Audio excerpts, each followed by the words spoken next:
a ser filhos de Abraão. Ao contrário, por meio de Isaac, a sua descendência será considerada. Amém? Amém. Glória a Deus. Glória a Deus. Vamos orar? Amém. Vocês conseguem repetir? Pode sentar, igreja. Vamos orar sentado mesmo. Vocês conseguem repetir essa oração sentado? Diga comigo, Senhor Jesus. Senhor Jesus, A palavra é tua. a palavra é sua, Não é nossa. não é nossa. Fala conosco. Fala conosco. Usa-nos em tuas mãos Usa-nos em tuas mãos. como canal de bênçãos. Canal de bênçãos. Dependemos de ti Dependemos de ti. e chamamos a tua existência Tua existência. e chamamos a tua presença. A tua presença. Pai, Pai, para a glória do teu nome, glória ao teu nome. nós pedimos Nós pedimos que queremos sair queremos sair diferente diferente por meio por meio e através e através da tua palavra. da tua palavra. Amém. Amém. Queridos, nós hoje queremos falar sobre a escolha divina e o prometido. Glória a Deus. Amém? Amém. Quando nós olhamos para o capítulo de número 7, lá fala a respeito da lei e da natureza. Quando nós olhamos para o capítulo 8, fala a respeito da lei e do Espírito. E quando nós olhamos para o capítulo de número 9, fala a respeito da soberania e da grandeza de Deus. Amém? Quando nós olhamos para Israel, nós não conseguimos ver Israel de duas formas. E é a necessidade de nós vermos Israel de duas formas. Primeiro, Israel físico e Israel espiritual. Diga assim, por favor: Israel físico e Israel espiritual. Israel físico, Israel espiritual. Por que Israel físico? Por que Israel espiritual? Porque nós vemos que dentro do contexto existe uma promessa. Amém? Amém. Quando nós olhamos para a vida desses dois personagens bíblicos, que as pessoas que não acreditam na palavra de Deus, principalmente os ateus, eles acham que a Bíblia é filosófica. Além de histórica, ela é filosófica. E aí ela começa falando a respeito dos patriarcas, e muitas das vezes os patriarcas, eles nos representam. Sem eles, nós não estaríamos aqui adorando, cultuando e invocando o nome do Senhor. Amém? Amém. Israel físico seria o povo de Israel de uma forma natural. E o Israel espiritual seria nós. Amém? Mas como entender isso? De que maneira que eu posso entender isso? Quando nós olhamos para o nascimento de Esaú, olhamos para o nascimento de Jacó, entendemos que ambos eram gêmeos. Amém? Ambos eram gêmeos. Mas, quando nós lemos a Bíblia, a sensação que nós temos é que simplesmente Deus fez uma escolha. Dá a sensação que Deus fez uma escolha. Deus escolheu Jacó, pronto, acabou. Foi assim? Não. Nasceram os dois, e os dois formaram duas nações. Nação do povo de Israel e a nação muçulmana, os filisteus, que seja.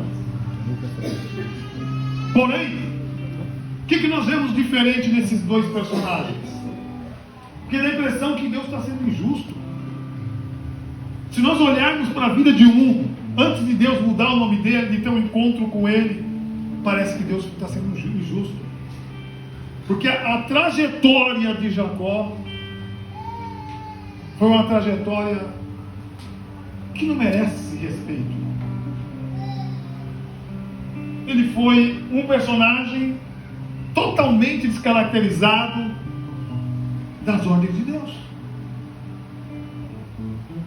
Muito diferente do seu avô. Quem era o avô dele? Abraão. Abraão, avô de Jacó e Esaú.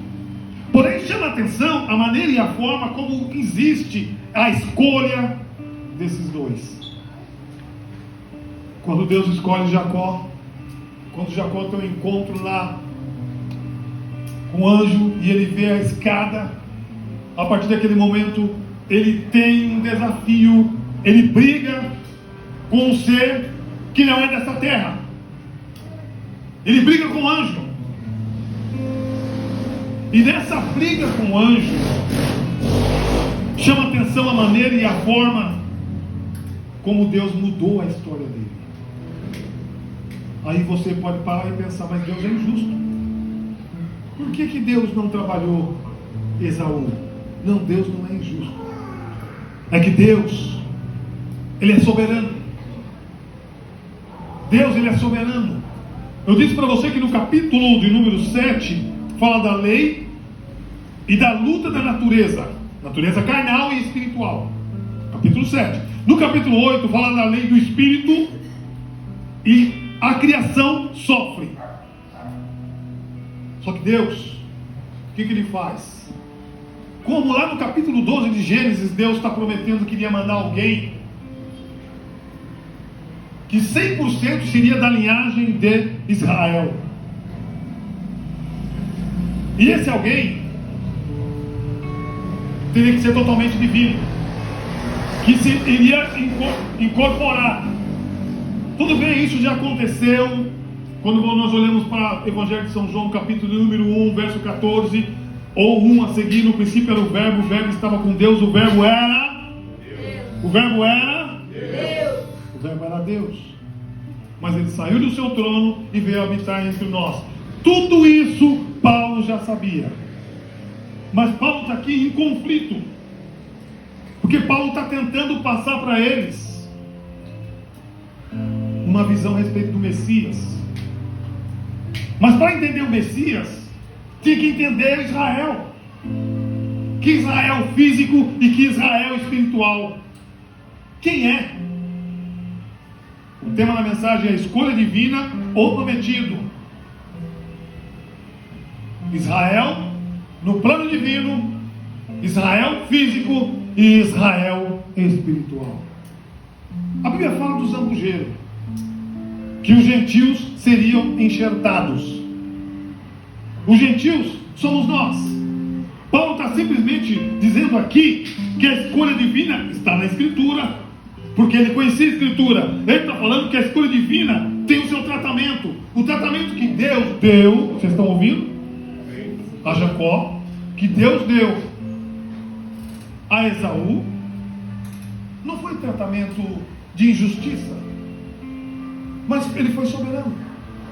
Mas o texto aqui em si é Paulo tentando mostrar para os judeus: olha, tudo que aconteceu no decorrer da história faz parte da soberania de Deus, da grandeza de Deus. Deus, Ele está querendo permitir que tanto judeus como gregos fazem parte da salvação. Tanto judeus como gentios fazem parte da salvação. Amém? Para isso, a escolha divina é manifesta dentro da irrefutável manifestação de Deus, ou da irrefutável soberania de Deus. Como entender isso? De que maneira entender isso? Deus escolhe um entre os dois gêmeos. Deus escolhe um. Quem escolheu? Jacó. Por que ele escolheu Jacó? Todos nós sabemos da história de Jacó: vagabundo, mentiroso, charlatão, enrolado. Mas Deus escolheu ele. Por que será que Deus escolheu ele? Aí nós olhamos para a história de Esaú. Esaú traz uma nova linhagem. Os filisteus ou os muçulmanos, como você entender, que trabalham na mesma proporção. Se você ir agora, nesse momento, para lá para o lado do Oriente, você vai encontrar uma mesquita feita para os Maomé, semelhante à mesquita dos judeus. Então, quando eles vão entender que Deus é Deus? Como também tem muita gente dentro da igreja que não entende que o Evangelho veio para nós. O Evangelho veio para nos salvar. Mas às vezes nós entramos na igreja e não conseguimos entender que não é só nós que temos direito à salvação. Todos têm direito à salvação. É simplesmente isso que Paulo está tentando passar. Paulo está querendo mostrar que todos têm direito a fazer parte da salvação. Mas os judeus, eles estão entendendo que eles são predestinados. Se você sair daqui e ir numa determinada igreja, que por aqui perto deve ter, eles entendem que eles são predestinados à salvação. E que as demais igrejas não têm direito à salvação. Diga assim para você e Deus, soltando a sua voz: eu tenho direito à salvação. Eu tenho direito à salvação. Por quê? Quando nós olhamos para esse texto aqui, esse texto está dizendo, irmã Edna, que só os judeus têm direito à salvação. E Paulo está tentando esclarecer que não é só eles, que não é só nós, é todos, todas as nações, é todos os seres humanos. Em Oséias capítulo 2, verso 20, diz assim: o Filho do Homem se coloca na posição de Deus. Que isso? Observe que nesse texto eles estão esperando o Messias. Eles estão aflorados, aguardando o Messias. E o Messias já veio. Eu falei para vocês outrora que no princípio era o Verbo estava com Deus, o Verbo era Deus e se manifestou, se fez carne, se manifestou entre nós. Quando Paulo fala aqui, depois de anos de Jesus ter ascendido ao céu, ou subido aos céus, como você entender, Paulo teve, em Atos capítulo 9, um encontro com Jesus. Ele falava com propriedade de Jesus, ele sabia o que ele estava falando. Mas esse povo aqui não queria aceitar o Messias. Como muita gente lá dentro da igreja e ainda não aceita o Messias, não aceita Jesus. Quando nós desrespeitamos Jesus, significa que nós não aceitamos Ele. Mas pastor, como que eu desrespeito a Jesus quando você não obedece a palavra? Quando você não faz não dá a mínima pela palavra? Quando você não faz por onde aquilo que você lê? A Bíblia, nós entendemos que ela tem 66 livros, 39 no Velho, 27 no Novo. Porém, nós temos dificuldades de entender que dentro da genealogia, Deus trata com o homem. Se você parar e ler em São Mateus capítulo 14, e você vai ver lá a origem ou a linhagem de Davi. Qual é a linhagem de Davi? Judaica. Sim ou sim? Sim. Sim ou sim? Sim. Então, a escolha divina, o prometido. O que isso tem a ver com a mensagem desta noite? A escolha divina foi o que Deus fez com Jacó, o que Deus fez com esse homem, a labuta. Pode observar que Jacó carregava com ele uma marca. Essa marca tinha uma representatividade.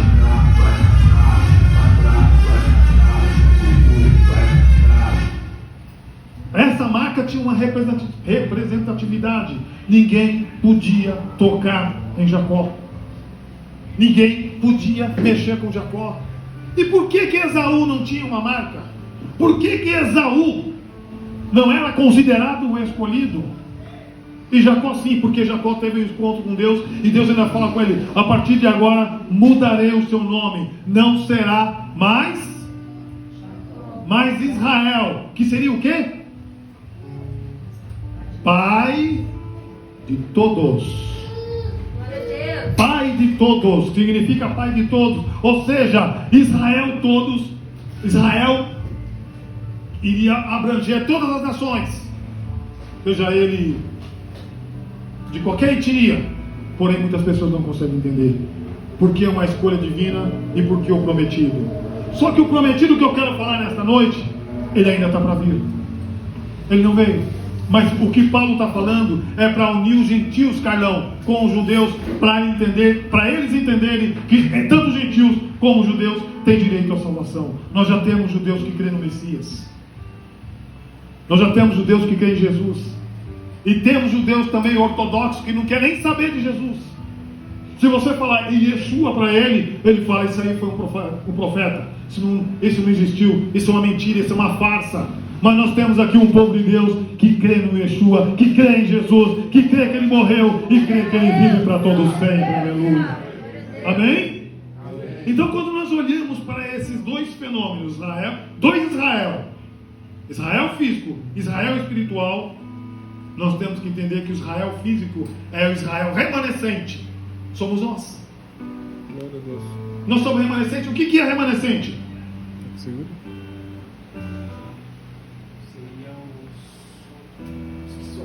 Os que sobraram, o que restaram. Amém? Nós somos os remanescentes, então nós temos direito a participar das mesmas bênçãos que o povo de Israel participou. Pode ver que tem pessoas que não entendem a soberania de Deus. Por que será que Deus permite que pessoas se acometem de doença e Deus, mesmo orando, Deus não cura? Aí outro do nada, eu quero contar um testemunho, igual o PG do Elias. Foi orado aqui e Deus curou fulano de câncer. Glória a Deus. Igual o Elias veio falar aqui novamente que na garagem da bênção Deus curou uma pessoa de AIDS. Eu vos pergunto, o Messias, o prometido, o real prometido, ele curou todo mundo? Não, ele não curou todo mundo. Então há necessidade de ter alguns doentes, de ter alguns enfermos, porque ele permite. Amém? Sim ou sim? Sim. Mas o prometido, ele curou inúmeras pessoas. A Bíblia diz assim, que ele levou sobre si as nossas dores, as nossas enfermidades, as nossas doenças, as nossas dificuldades. Para mim finalizar, eu quero dizer para você o seguinte: a escolha divina manifesta irrefutável soberania de Deus. Aí quando nós olhamos para a soberania de Deus, nós pensamos, aonde está a soberania de Deus nessa terra?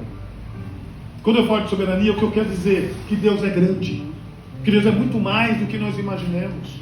Deus transcende. O que é transcende? Está muito mais do que nós imaginemos, do que nós pensamos. Às vezes nós vemos aqui, cultuamos e vamos embora. O que você faz quando chega na sua casa? Talvez coma algum aperitivo, algum lanche, alguma coisa e dorme. Você sabe quem está controlando a sua vida naquele momento? Porque você apaga. A única coisa que bate é o seu órgão, que é o coração. Quem está controlando a sua vida naquele momento? Por isso que eu vejo que Ele é soberano. E quando nós vamos também embora nessa vida, encerrou o nosso ciclo, a Bíblia fala assim que o espírito, a carne morre, mas o espírito vai para Deus. Significa que Ele está cuidando de nós ainda. Glória a Deus. Significa que Ele está olhando para nós, que Ele está controlando. Aí eu vejo a soberania de Deus. Deus é injusto, porque olha o que aconteceu no litoral. Deus é injusto, porque olha o que aconteceu na Turquia. O prometido havia falado que haveria sinais, rumores de guerra. Nós estamos vivendo a época, quando falar na oração, cavalo preto, que significa o quê? Cavalo preto significa o quê? Morte. Estamos vivendo a época do cavalo vermelho, que significa o quê? Guerra, sangue. Estamos vivendo a época do cavalo amarelo, que significa o quê? Gripe aviária chegando aí. Estamos vivendo uma época que também passou por nós o Covid, que levou milhares de pessoas. Mas o prometido está para vir. A escolha divina e o prometido está para vir para arrebatar o seu povo. Glória a Deus. A pergunta é: como você está para receber o prometido? Porque esse povo aqui estava com o coração, Ranieri, fechado. E dentro das igrejas as pessoas estão com o coração fechado. As pessoas vão na igreja por hobby. As pessoas vão na igreja por passeio. As pessoas vão na igreja como se fosse para ir mais um. Não, você vem para adorar. Você não pode vir só, nós não podemos vir, olha, eu falei nós, para ficar olhando a vida dos outros, para julgar a vida dos outros. Nós temos que vir para cultuar, para adorar. A Bia exemplificou muito bem aqui, dizendo: já podemos ir embora porque sentimos a presença de Deus. Será que todos podem dizer isso? No louvor, eu senti a presença de Deus. Ela disse não só louvor, como disse na oração. Mas nem todos podem dizer isso. Por quê? As pessoas não estão preocupadas com o Messias que está vindo, com o prometido que está vindo. Quem está preocupado com o prometido que está vindo, ele sente na incumbência de fazer a obra de Deus. Ele sente mal se ele não fizer nada para Deus. Ele não consegue ficar parado. Ele não consegue ficar quieto. Eu tenho que fazer a obra de Deus. Aleluia. Glória a Deus. Por isso, escolha divina, o prometido, ele está para chegar. O relógio de Deus é Jerusalém. O relógio de Deus é Israel. Amém?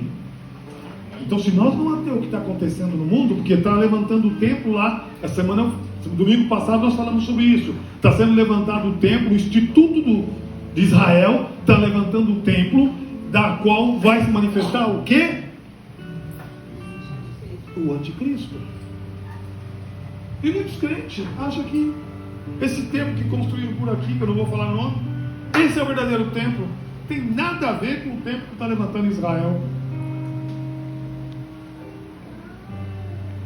Os dois maiores sinais que o crente tem que saber, eu disse outro dia e vou repetir assim, eu termino, porque o prometido está vindo. Quais são os dois maiores sinais?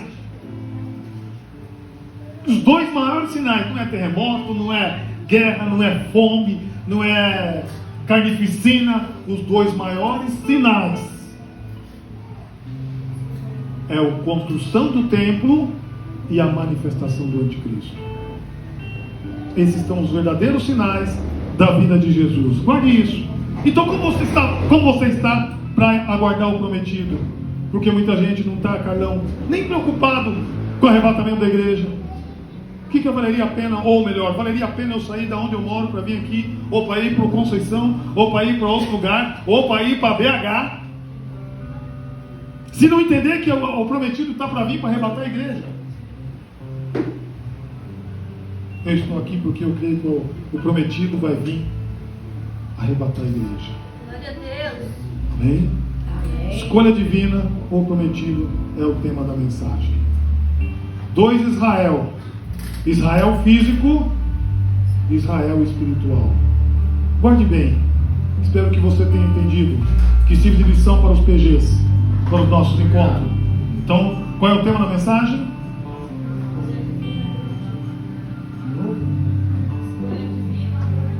Escolha divina ou prometido. Subtítulo.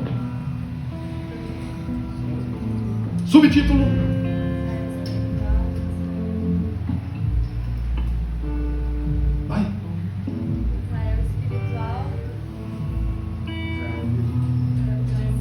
Israel físico. Palma para Jesus. Gostei.